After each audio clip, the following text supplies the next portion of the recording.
Good afternoon, I'm Tyler Edlin. I'm with Clarksville Fire and Rescue. I'm a fireman. I've been a fireman for 4.5, going on 5 years, and have been recently promoted to the rescue truck here at the department. I've got Clarksville Fire Rescue Station 10 in attendance this afternoon, and thank y'all for being here, and let's learn some ropes. Course objectives are about ropes. Some things I'm going to be hitting today are the materials of ropes, the advantages and disadvantages of the certain types of ropes, the uses of ropes in the fire service, and at the end of my time, a couple of you are going to learn how to tie the bowline knot. Before I get going, I'm going to send around this training record so y'all can get credit for it at the department, and I can get credit for my instructor class. So, ropes, what are they made out of? Pre-1938, they were made out of natural materials, natural fibers. And then after 1938, synthetic ropes were made, and so what that just means is they're man-made, they're not naturally found. And specifically today, I'm going to be focusing on the synthetic fiber of rope, because that is what we use in the fire service now. It's the one that has the most advantages and the least amount of disadvantages, and the type of rope that I was tasked to go over with you today. So, synthetic rope. What are some advantages of it? It is light, it is stronger than most natural fibers, it's more resistant to mildew, and everything like that. It can float, and then there's so many different synthetic fibers on the market today that you can actually choose the right rope for the job that you're going to use. And so it just makes it more versatile for the fire department and for the fire service that is always evolving and changing. And at Clarksville Fire and Rescue, those are the ropes that we use. And so that's what we're going to talk about.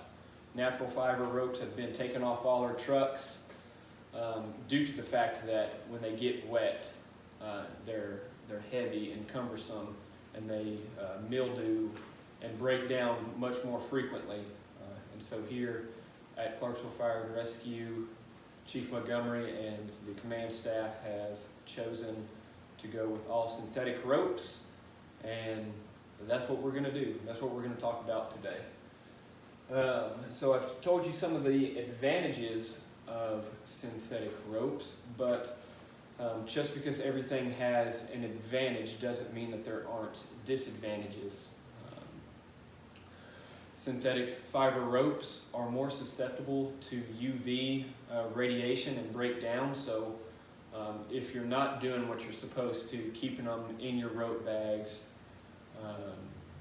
and you're just leaving them out, whether it be from the floor in the engine bay, or you're leaving them outside because you did your yearly inspection or inspection after it was used, and you did your yearly cleaning, it's more susceptible to break down from being out in the sun. And so that is one of the major disadvantages of synthetic fiber ropes, and one that I think we need to be particularly cautious of is it's more resistant to fraying and abrasion on sharp edges. So when you are using this type of rope, be aware of edges, sharps, and stuff. Get hose jackets over it to create a more frictionless surface with less sharp angles. Just exercise common sense. Even if it was a natural fiber rope, you're not going to want to cover it or pull it up, hoist it over something with a sharp edge. So just really be aware with that with the synthetic ropes that we at Clarksville Fire Rescue are using, and most departments across the country and the world are using. And so, hey, uses. What are some uses of ropes we have in the fire service? Dylan, what is one use of ropes, perhaps? Rescue. Okay, rescue. What about you, Taylor? What's another thing that can be used? We needed to carry material up to, a higher level. Hoisting. Hoisting tools, okay. And you said for rescue. Mike, give us an example of how you would use a rope during a rescue situation. Well, for instance, if we were doing a VES where we had been searched a building for a known survivable occupant, we may tie up a system by which we would lower our victim back down out of the second story of a house. Okay, very good. Have y'all here at Station 10 ever used any of those tactics for a rescue or for any of your response area hoisting tools or anything like that? So we were tested in our Firefighter 1 and Firefighter 2 state certifications on how to hoist and tag tools for different tactical advantage, and we're currently training on building mechanical advantage systems with ropes in our introduction to water rescue. Very good. Awesome. So this is pretty pertinent information that y'all might need to know, or hopefully it sounds like getting into the thick of it, y'all have some exposure to this subject already. So like Dylan said, you could use it for a rescue. And like Mike said, rescue are a big area for ropes in the fire service, carrying victims, fellow firemen, setting up a bailout in case we get into a unfortunate situation where our means of egress have been cut off by fire or some other type of dangerous scenario where we can no longer go in the way that we came. And so we then take a window, use a rope, tie a harness, and lower ourselves down.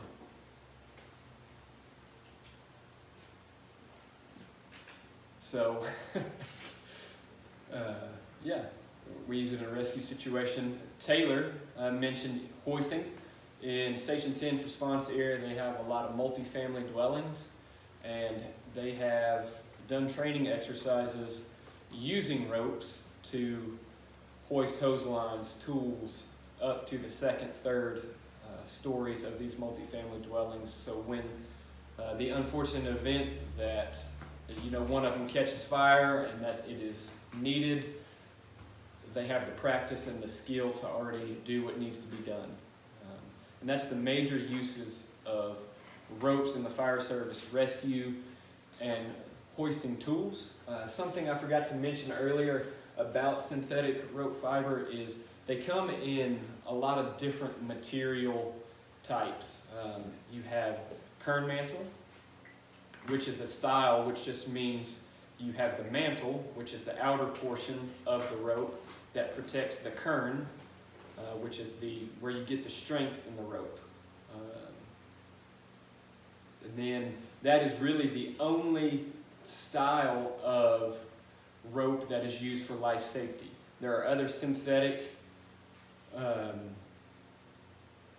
fiber ropes, but they're not kern mantle. You have braided rope, you have braid over braid, several other different styles of ropes, just how they're made.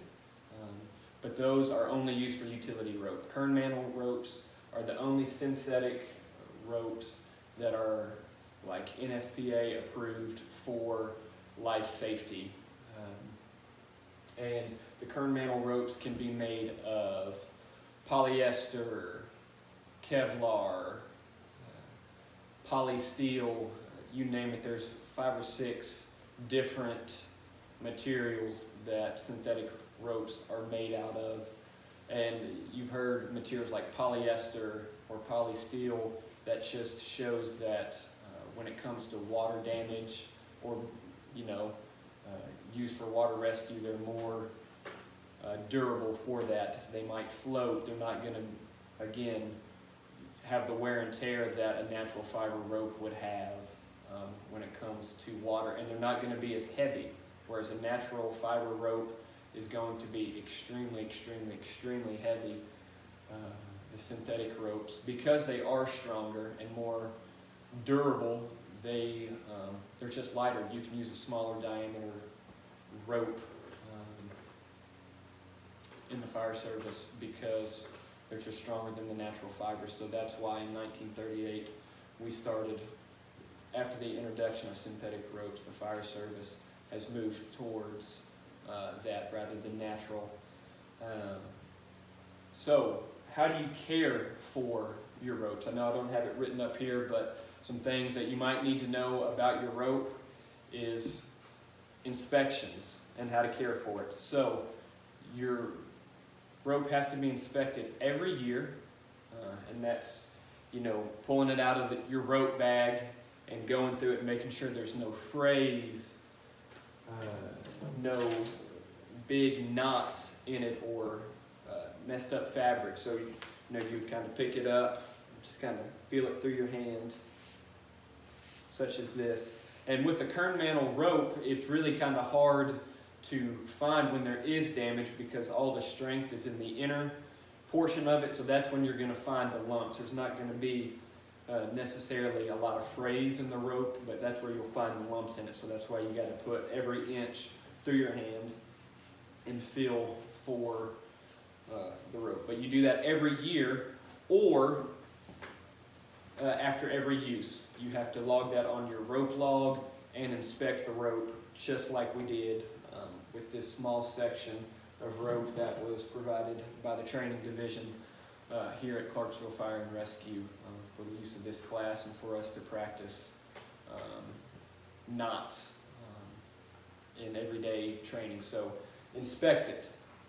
And then, I would just say after every use, if, we go down off the bluff here at Billy Dunlop Park and our rope has been in the mud or dirt, we use it a couple times, we've inspected it, it might be a good idea to clean your rope.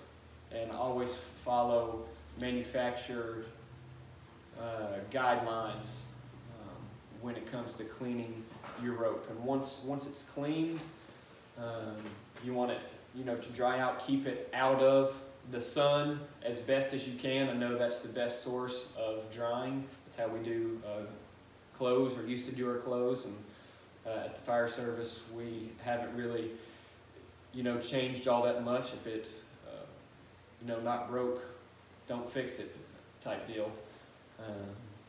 But with it being a synthetic fiber rope, let's try as best we can to limit the UV radiation exposure, because that is going to weaken and deteriorate your rope, and you don't want to have bad practices with your rope, tie a victim or yourself to it and then it fail, because that's paperwork no one wants to do, or just an unfortunate thing to happen that shouldn't happen, that can be prevented here in the fire service.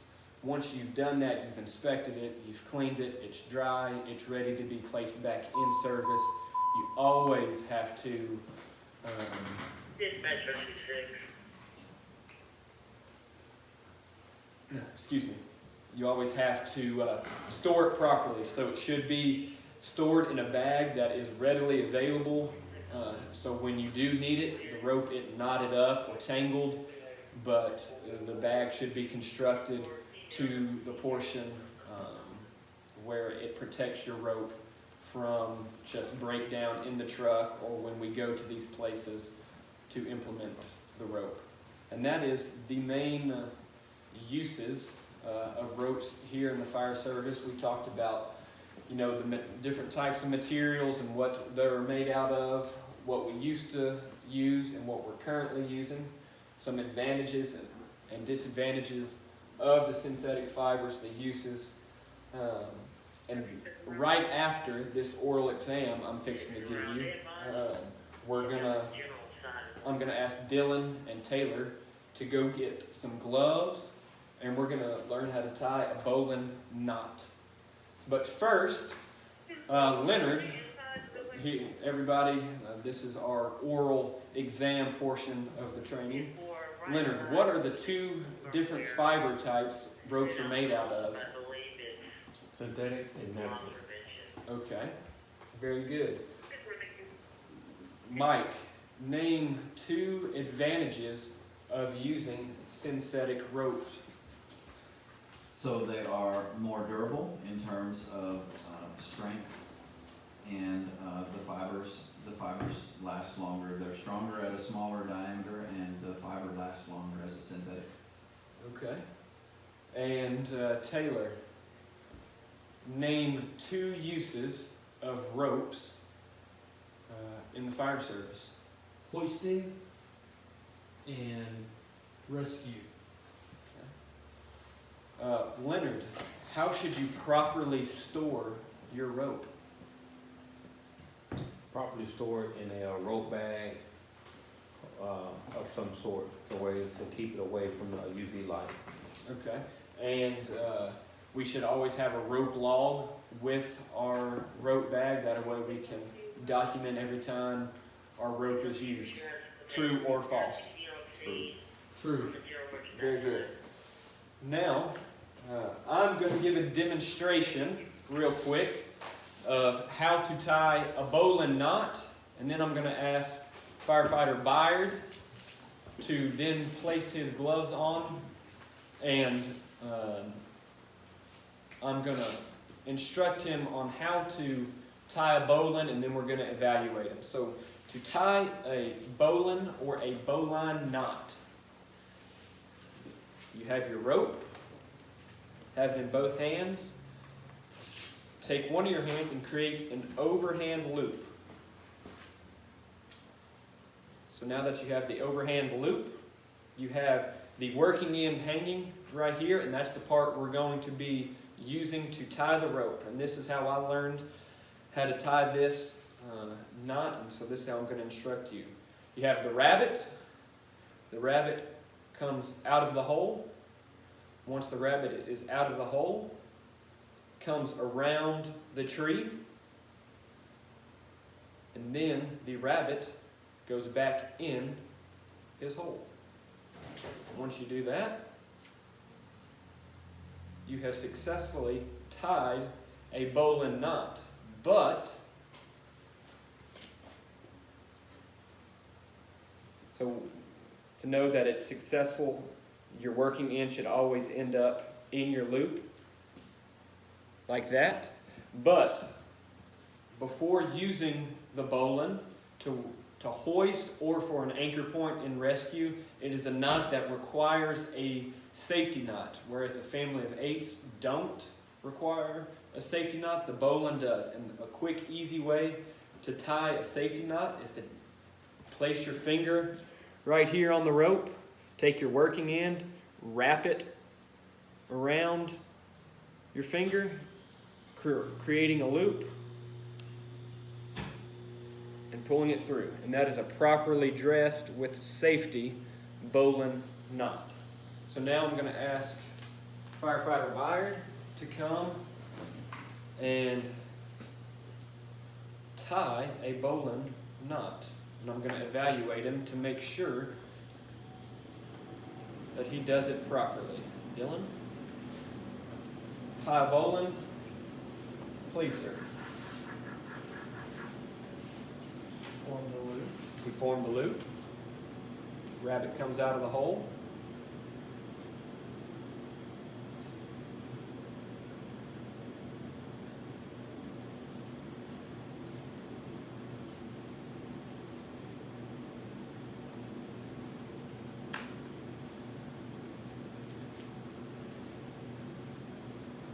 This is something you should do in company officer training when you have time, because tying these knots with bare hands is easy, but with gloves like Dylan just did, make it a whole lot harder.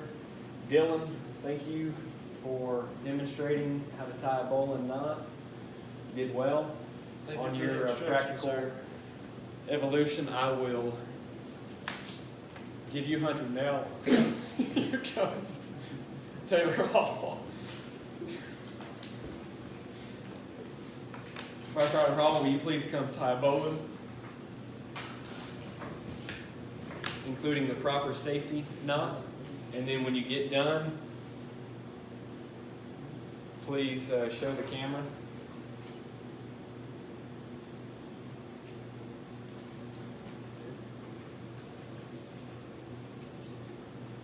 There you go.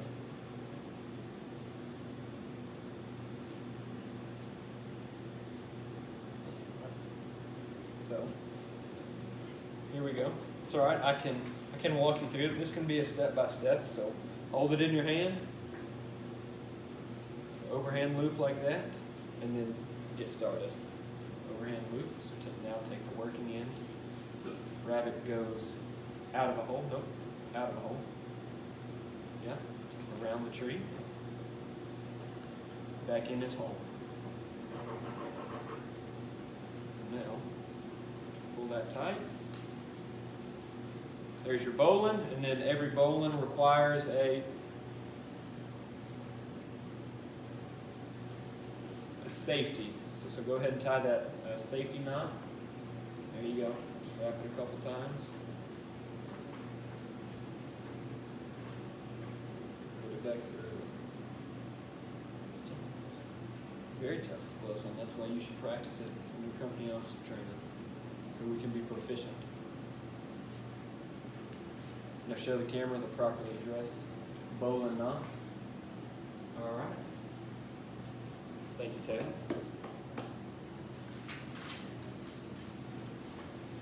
And that concludes the training session. I'm about to pass out a written exam that y'all must complete, and then an evaluation form for me. So thank y'all for coming.